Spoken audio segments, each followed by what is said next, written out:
Hello दोस्तों, कैसे हैं आप लोग। जैसा कि आप देख रहे हैं कि लगातार हम लोग यह प्रयास कर रहे हैं कि 70 बीपीएससी को लेकर आपका तैयारी अधूरा ना रह जाए। और ये तैयारी पूरा कैसे होगा वो तब पता चलेगा जब लगातार प्रैक्टिस करेंगे। हम लोग श्योर सक्सेस संस्थान के स्तर पर यह कर रहे हैं कि आपके लिए day by day practice set चला रहे हैं।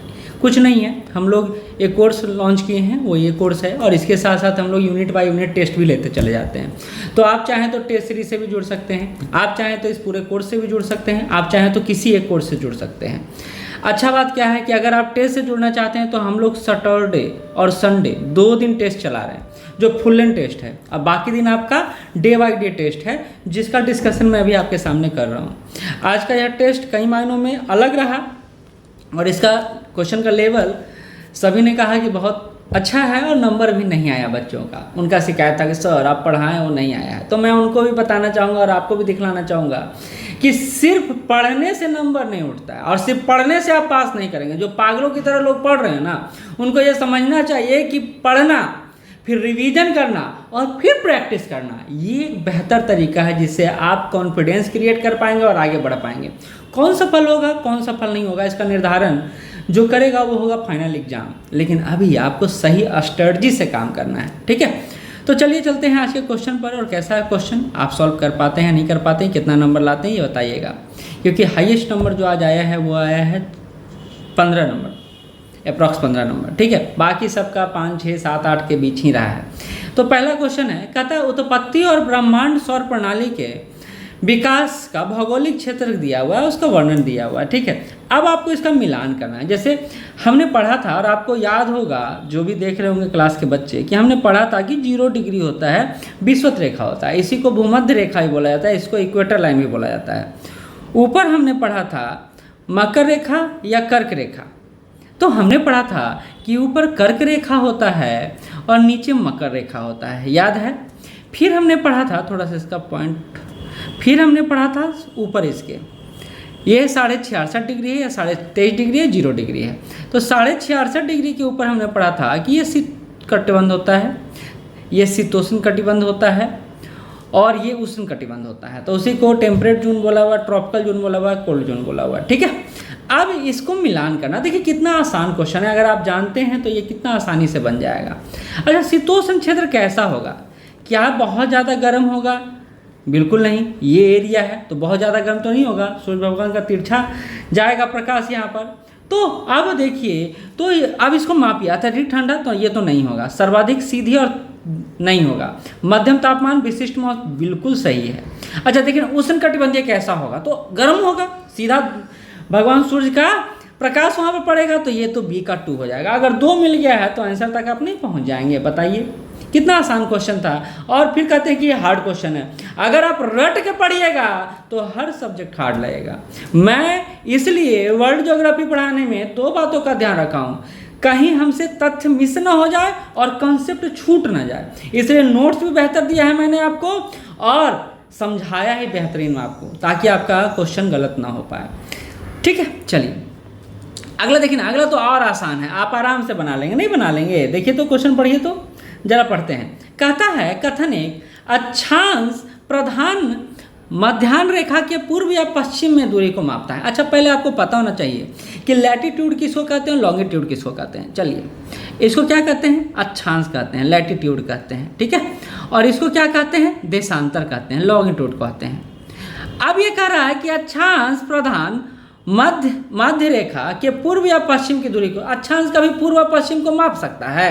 अक्षांश हमेशा उत्तर और दक्षिण को मापेगा। बताइए इजी कंसेप्ट है या नहीं? आप खुद बताइए, क्या ये आपसे बन सकता है या नहीं बन सकता है? तो बिल्कुल बन सकता है, बस डर को भगाना है और आप जीत जाएंगे यह युद्ध। जितना आसान है आपके लिए, ठीक है। सेकेंड लाइन पर आते हैं, भूमध्य रेखा 0 डिग्री अक्षांश पर स्थित है, बिल्कुल सही है। तो कौन सा कथन हो जाएगा? तो कथन अब कहता है कि कथन 1 गलत है और कथन 2 सही है। तो ठीक है, आंसर हो गया हमारे पास। समझ में आया कैसे आंसर आ गया? तो पढ़ना तो है ही इंपॉर्टेंट, कंसेप्ट को भी ध्यान में रखना है। तीसरा आते हैं, देखिए इसके लिए मैंने जो नोट्स दिया था उसको भी एक बार आपको दिखाता हूँ, आपको पता चले कि नहीं हम लोग इस लेवल को मेंटेन करें और ऐसा ऐसा क्वेश्चन अगर बीपीएससी देता भी है तो हम टैकल करेंगे और हम लोग बना। ये है आपका नोट्स जो मैंने आपको दिया है, ठीक है।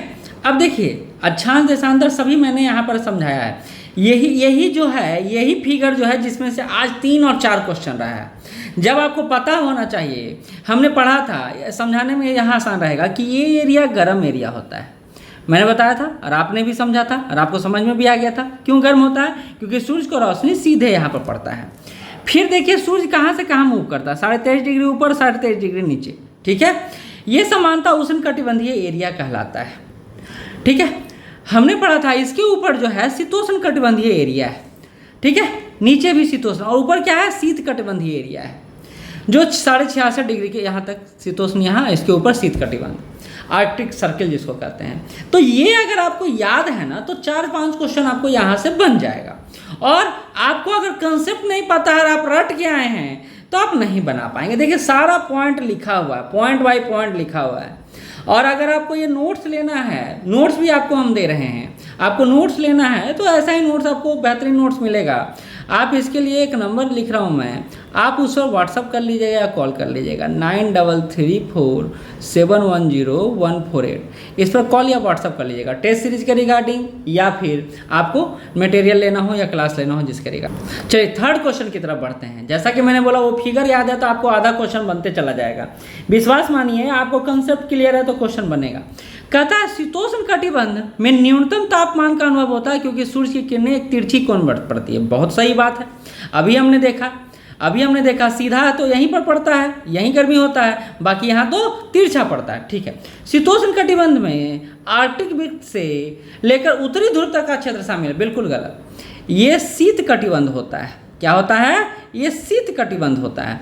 तो कथन 1 सही है, कथन 2 गलत है, तो सी हो जाएगा आंसर, ठीक है। चलिए नेक्स्ट पर चलते हैं। चौथा, क्षुद्रग्रह किनकी कक्षाओं के बीच पाए जाते हैं? Asteroid are found between the orbit of, देखिए ये नोट्स में नहीं दिया हुआ, लेकिन हम लोग क्लास जब कर रहे थे, क्लास में चर्चा हो रहा था, तो उस समय मैंने इसका बारे में बात किया था। और एक लड़के ने भी बोला था, हमने बोला था कि हाँ आपको ये देख लेना होगा, हर चीज़ नोट्स में नहीं है, लेकिन हमने इसमें क्लास में चर्चा किया था। तो आप ऐसा नहीं बोल सकते कि नहीं है।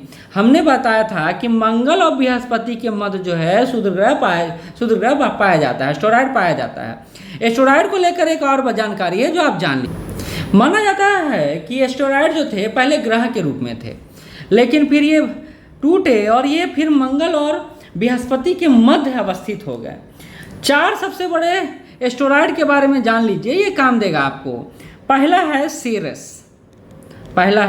सेरस, दूसरा जो है वेस्टा है, तीसरा एस्टेरॉयड है जो पलस है, और चौथा एस्टेरॉयड है जो हाइजिया है।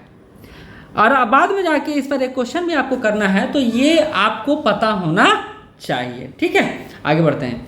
कौन सा ग्रह सल्फ्यूरिक एसिड के घने सफेद और पीले बादलों से बना हुआ है? तो ये हमने चर्चा किया था। तो ये सल्फ्यूरिक अम्ल के बारे में चर्चा किया था। क्या होगा आंसर? तो बिल्कुल सही है, आप शुक्र होगा आंसर। शुक्र के बारे में हमने ये भी चर्चा किया था कि इसको सांझ का तारा बोला जाता है या इसको भोर का तारा भी बोला जाता है, दोनों एक ही होता है हिंदी में। भोर का तारा बोला जाता है। मैंने बोला था इसको ट्विन सिस्टर बोला जाता है, किसका? पृथ्वी का। मैंने ये भी बोला था कि इसको बेल्ट प्लैनेट बोला जाता है, अस्पष्ट या ढाका हुआ ग्रह भी इसको बोला जाता है। तो इससे संबंधित क्वेश्चन आता है तो आप इसको कर सकते हैं, ठीक है। और ये दक्षिणावर्ती घूमता है, एक शुक्र है जो दक्षिणावर्ती घूमता है, और एक अरुण के बारे में मैंने बोला था जो दक्षिणावर्ती घूमता है, बाकी सारे लोग वामावर्ती घूमते हैं, ठीक। तो इसी से जुड़ा हुआ अगला क्वेश्चन है जो कह रहा है किस ग्रह को अप्रत्यक्ष यानी विल्ड प्लैनेट के नाम से जाना जाता है? तो मैंने अभी आपको बताया कि विल्ड प्लैनेट के नाम से किसको जाना जाता है? शुक्र को जाना जाता है। क्यों जाना जाता है? क्योंकि यह घने बादलों से घिरा हुआ है, घने बादल का आवरण इस पर चढ़ा हुआ है, और इसी कारण इसको अप्रत्यक्ष ग्रह कहते हैं, ठीक है। चलिए आगे बढ़ते हैं। अगला है निम्नलिखित में से किस ग्रह के पास सबसे अधिक संख्या में प्राकृतिक उपग्रह या चंद्रमा है? तो देखिए आपको पता होना चाहिए, ये क्लास में करवा चुके हैं। जो भी बोल रहे हैं कि नहीं सर नहीं करवाया तो आप नोट जाके देख लीजिए, नहीं रहेगा तो फिर बताइएगा, ठीक है। हमने किया था कि बृहस्पति के पास 95 है, वहीं शनि के पास 146 है, वहीं सॉरी शनि के पास 146 है। वहीं हमने पढ़ा था कि बृहस्पति के पास 95 है। सबसे ज़्यादा ग्रह किसके पास है? शनि के पास है, ये हमने देखा था। अच्छा, कहेंगे मंगल के पास कितना है? तो मंगल के पास 2 है, बताए थे या नहीं बताए थे। पृथ्वी के पास कितना है? तो 1 मात्र है। तो ये सारा जानकारी हम लोग ले चुके थे, ठीक है। कहा जाता है, अगला क्वेश्चन है, निम्नलिखित में से किस ग्रह पर दिन सबसे छोटा होता है? तो जो फिगर मैं शुरू में डीपी में लगाए हुए उसी में मैंने दिया हुआ है कि किसका दिन कितना में यहाँ सूर्य का चक्कर लगा लेता है। तो आप ऐसा नहीं कर सकते हैं कि क्वेश्चन को हम लोग क्लास में नहीं किए हैं, बिल्कुल किए हैं और बहुत अच्छे से किए हैं। तो ठीक है, सबसे छोटा होता है दिन, सबसे छोटा किसका होता है? तो सबसे छोटा दिन पृथ्वी का होता है, 24 आवर का होता है। तो कहेंगे सर पृथ्वी का कैसे होता है? तो अन्य का क्या होता है? तो मंगल का समझ लीजिए ये 25 घंटे के आसपास होता है। बुध का समझ लीजिए ये 1408 घंटे के आसपास होता है। शुक्र का जान लीजिए 5832 घंटे के आसपास एक दिन होता है। इतना घंटा है, ये बात समझ लीजिए। अच्छा, इसमें दिया हुआ है उसी में सबसे छोटा दिन था। ऐसे बृहस्पति के बारे में आपको पता होना चाहिए। बृहस्पति मात्र 10 घंटे में सूर्य की परिक्रमा कर लेता है, सॉरी दिन होता है, 10 घंटे का दिन होता है। शनि पर मात्र 11 घंटे का दिन होता है, 11 आवर्स का दिन होता है। तो ये सारे तथ्य हैं जो आपको याद रखना चाहिए, ठीक। आते हैं, निम्नलिखित में से कौन सा देश मकर रेखा पर स्थित नहीं है? याद करिए, मकर रेखा, कर्क रेखा और वृत्त, सॉरी इक्वेटर पर कितने देश हैं, ये हमने चर्चा किया था। और आपको एक पॉइंट बोलूँगा तुरंत याद आ जाएगा कि मकर रेखा पर कितना देश है। तो हमने बताया था 10 देश है। 10 देश का नाम भी था, बताया था मैंने। 3 महाद्वीपों में यह फैला हुआ है। मकर रेखा 3 महाद्वीपों पर यह फैला हुआ है, ठीक है। 3 महाद्वीपों पर यह फैला हुआ है। तो आपको यह पता होना चाहिए कौन कौन से महाद्वीप है। तो पहला तो दक्षिण अफ्रीका है, सॉरी दक्षिण अमेरिका है, दूसरा अफ्रीका है और तीसरा कौन सा रहेगा? तो नो डाउट ऑस्ट्रेलिया रहेगा। तो 3 महाद्वीपों पर यह फैला हुआ है, ठीक है। तो ये जान लीजिए कि दक्षिण अमेरिका से कौन कौन सा देश आते हैं। तो दक्षिण अमेरिका से अर्जेंटीना आता है, ब्राज़ील आता है, चिली आता है, पराग्वे आता है। अच्छा, अफ्रीका से कौन कौन से देश हैं? तो नामीबिया है, इसके अलावा बोत्सवाना है, दक्षिण अफ्रीका है, मोजाम्बिक है, मेडागास्कर है और इसके बाद एकमात्र है ऑस्ट्रेलिया, ठीक है। तो 3 महाद्वीपों से 10 देश गुजरता है। उसमें उरुग्वे क्या कर रहा है? उरुग्वे यहाँ कोई इसका काम नहीं है। कहता है निम्नलिखित में से कौन सा बौना ग्रह मुख्य क्षुद्र ग्रह पेटी में स्थित है? तो बौना ग्रह की बात की तो क्षुद्र के बारे में अभी हमने एस्ट्रॉयड के बारे में पढ़ा कि क्या पढ़ा, याद कीजिए कि 4 जो है मुख्य है, 4 बड़े जो एस्ट्रॉयड हैं उसके बारे में हमने अभी देखा था। क्या देखा था? तो पहला सेरेस है, तो सेरेस तो यहाँ नज़र आ रहा है भैया। दूसरा वेस्टा है, तीसरा पलस है, अभी पढ़ा था ना मैंने, याद है ना। और उसके अलावा हाइजिया है। आप कॉपी में लिख लीजिए, अगर नहीं याद हो रहा है तो कॉपी में लिख लीजिए। तो कहता है सबसे बौना ग्रह सेरेस है। एकमात्र ड्वार्फ जो ग्रह है इसका वो सेरेस के नाम से जाना जाता है, ठीक है। तो ऊपर दिया हुआ है ड्वार्फ प्लैनेट कौन है? तो सेरेस है। 180 डिग्री देशांतर को क्या कहते हैं? अब बताइए, ये क्वेश्चन भी गलत होने वाला है। अंतर्राष्ट्रीय तिथि रेखा बोला जाता है, इंटरनेशनल डेट लाइन बोला जाता है। स्पष्ट रूप से बताया हुआ था, कैसे नहीं बनेगा क्वेश्चन। एक और सोचिए, क्वेश्चन बड़ा आसान है। किस यामोत्तर या देशांतर को भारत का मानक यामोत्तर कहा जाता है? तो मैंने आपको बताया था कि भारत किधर है? पूर्वी देशांतर, पूर्वी देशांतर पर है। तो पहला तो वेस्ट की बात ही गलत है, वेस्ट वाला तो क्वेश्चन नहीं होगा। क्या 27.5 डिग्री है? तो बिल्कुल नहीं। 82.5 डिग्री, 82.5 डिग्री कब का हम लोग देखते हैं? 82.5 डिग्री किधर? ईस्ट में। आंसर स्पष्ट रूप से पता चल जाएगा। कहता विश्व में सर्वाधिक समय क्षेत्र वाला देश कौन सा है? अगर सिर्फ एक देश, एक भूखंड के आधार पर देखा जाए तो रूस का नाम आएगा। सुन लीजिए, सिर्फ एक भूखंड के आधार पर देखा जाए तो रूस का नाम आएगा। लेकिन फ्रांस का नाम इसलिए आता है क्योंकि इसके कई सारे द्वीपीय समूह भी हैं, मतलब कई सारे क्षेत्रों में, प्रशांत महासागर, हिंद महासागर में इसके द्वीपीय क्षेत्र हैं जिसका यह मालिक भी है। तो उसके आधार पर सबसे ज़्यादा जो टाइम जोन है वो फ्रांस के पास है, 13 टाइम जोन है। वहीं आप रसिया के पास देखिएगा तो 11 टाइम जोन है, भारत के पास मात्र 1 टाइम जोन है।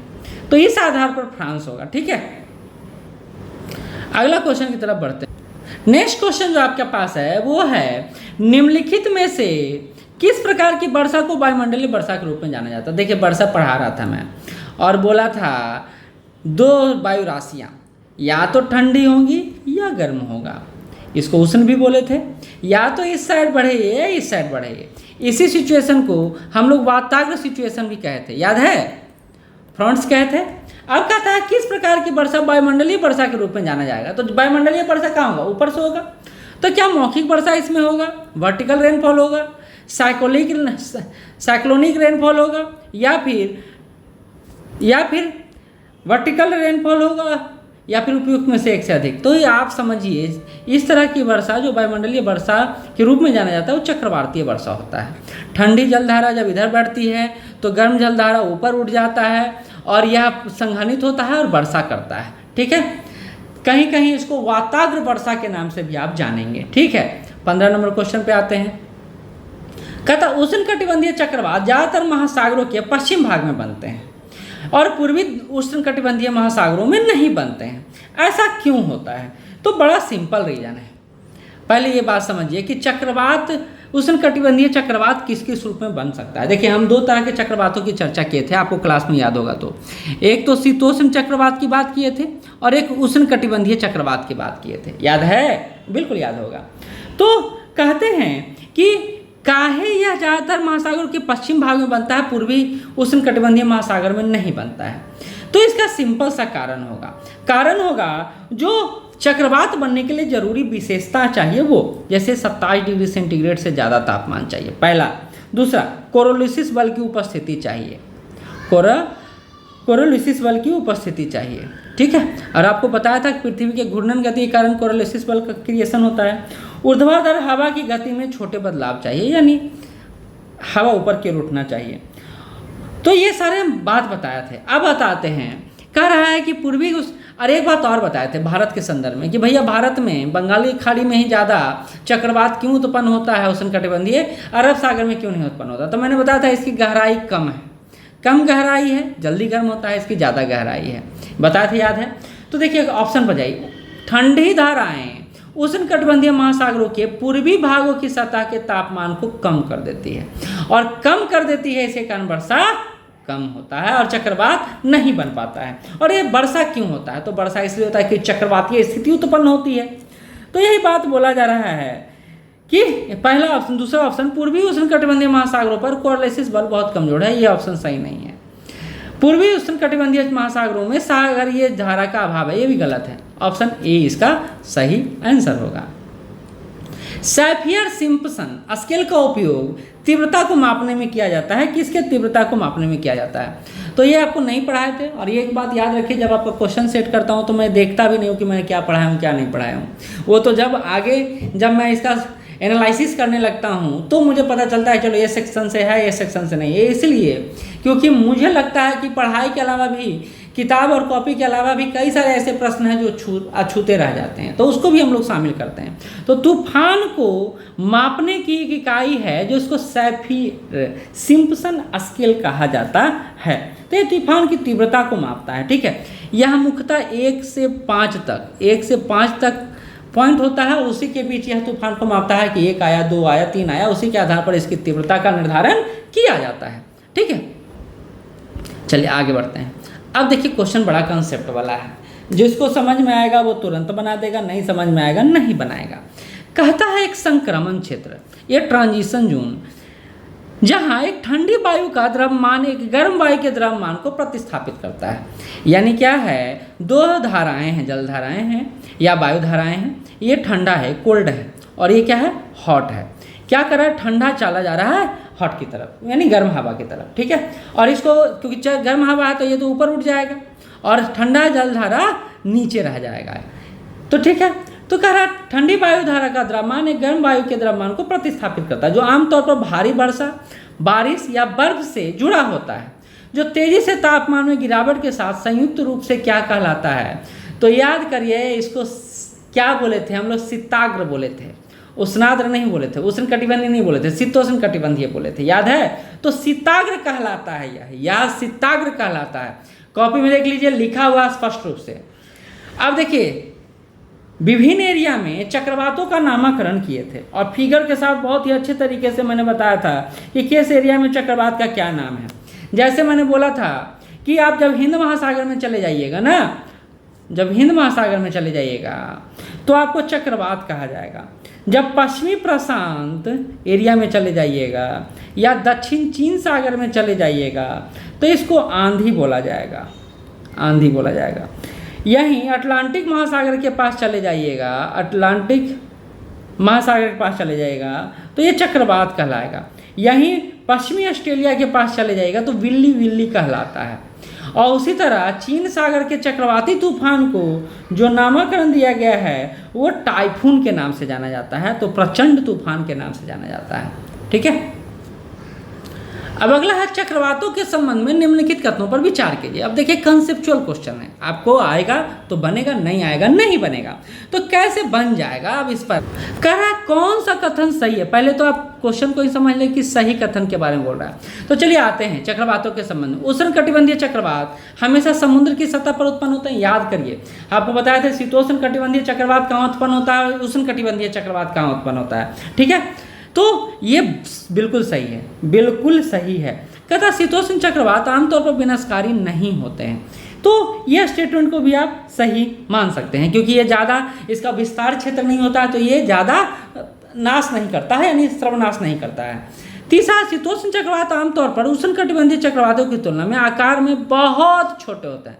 तो बहुत छोटा तो नहीं होता है, बहुत छोटा होता है क्या? नहीं, बहुत छोटा नहीं होता, लेकिन आप ये कह सकते हैं शीतोष्ण कटिबंधीय का विस्तार क्षेत्र तो बड़ा होता है, लेकिन विनाशकारी क्षमता कम होता है। वहीं उष्णकटिबंधीय चक्रवात का विस्तार क्षेत्र छोटा होता है, लेकिन विनाशकारी क्षमता ज़्यादा होता है। तो ये स्टेटमेंट सही नहीं है। उष्णकटिबंधीय चक्रवातों में शीतोष्ण चक्रवातों की तुलना में बहुत अधिक दाब प्रवणता होती है, बहुत एयर प्रेशर बहुत ज़्यादा होता है। ठीक है, चौथा क्वेश्चन सही है, तो ऑप्शन हो जाएगा ये सही। अगला आते हैं। अब देखिए ये तो स्पष्ट है, बड़ा आसान है। पश्चिमी विक्षोभ जो उत्तर पश्चिम भारत की जलवायु को प्रभावित करते वायु संचरण के निम्नलिखित में किस श्रेणी से संबंधित है? तो हम लोग चर्चा किए थे, याद है कि ये साइक्लोनिक सिचुएशन है, जो भूमध्य सागर से हवा चलती है और भारत में प्रवेश करती है। इसको वेस्टर्न डिस्टर्बेंस या पश्चिमी विक्षोभ की हवा भी कहते हैं, शीतलहरी लेकर आता है। ठीक है, आगे है वायुमंडल में आर्द्रता के संदर्भ में निम्नलिखित पर बात करें। अब ये है रिलेटिव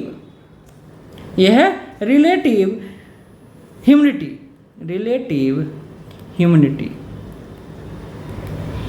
और ये है जो पूर्ण आर्द्रता है एब्सोल्यूट ह्यूमिडिटी है,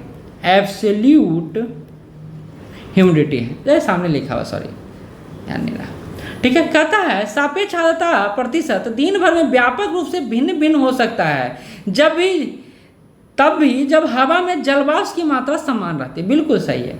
सापेक्ष जो आर्द्रता है वो क्या कहलाता है समझ लीजिए, the amount of water vapour in air of A given temperature and the maximum amount of vapour that the air could hold at that temperature. मतलब कि एक निश्चित ताप पर हवा के अंदर जितना भी वेपर यानी जलवाष्प को ग्रहण करने की क्षमता होती है ना, वो सापेक्ष आर्द्रता कहलाता है। और वहीं एब्सोल्यूट ह्यूमिडिटी की बात किया जाए तो ये क्या है, तो ये वाटर वेपर का जो जितना द्रव्यमान है उसको एक निश्चित आयतन पर अपने आप में समाहित रखता है। तो इन दोनों कहता पूर्ण आर्द्रता एब्सोल्यूट ह्यूमिडिटी केवल हवा के एक हिस्से की ऊर्ध्वाधर गति के कारण भिन्न हो सकती है। हाँ, ये जैसे जैसे ऊपर जाएगा तो ह्यूमिडिटी कम या ज़्यादा हो सकता है, ये भी सही है। तो 21 का सी होगा आंसर, 1 और 2 दोनों सही है। ठीक है, तो इस तरह हमारा 21 क्वेश्चन का डिस्कशन हुआ। कल आप लोग का जो टेस्ट है वो संसद से है और राज्य विधान मंडल से है, तो आप उसको तैयार करके आएंगे। आज यहीं तक, फिर मिलते हैं, धन्यवाद।